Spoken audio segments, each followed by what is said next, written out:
there were 3 kids in the high school who loved model trains and all that, and they thought we need to save part of this. So those 3 kids convinced enough adults around in town to go with the idea. They talked Conrail into giving them a mortgage on the place, and Conrail gave them so many years to get the money for it.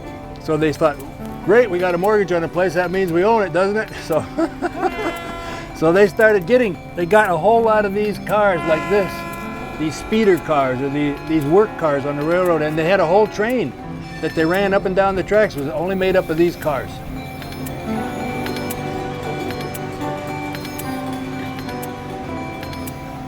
I live in the area and I've seen the train quite a bit through town in Tecumseh, and I have an interest in trains, both my son and I, so we thought it would be good to volunteer and help preserve the railroad.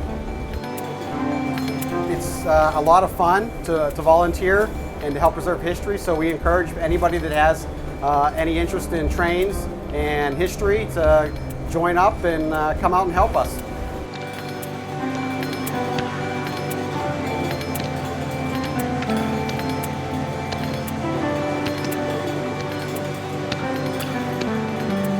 You are about to ride on the oldest right-of-way branch line east of the Appalachian, or west of the Appalachian Mountains. You're riding on the oldest rail in the state of Michigan, and you're going to be in for a thoroughly enjoyable experience.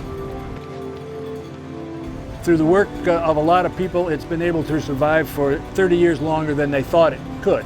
They were going to tear the track up, and it survived because there were people who came out and they liked working with it enough that step after step they kept it going, and it's a pretty nice little train right now.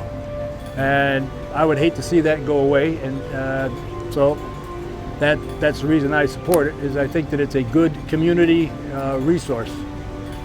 And so I'm hoping that it grows, and I'm hoping that more people get a chance to come out and ride on it and see what a good trip it is. I can't tell you how many times I've ridden the same trip you took today, and a lot of times I think, oh no, I got to go do that again. But when I get on that train, I start talking to people, it's completely different. Right. All of a sudden, it's, oh man, this is really neat. Yeah. And the people next to me have never been. Some people have never been on a train before, and they're thrilled to be on this train.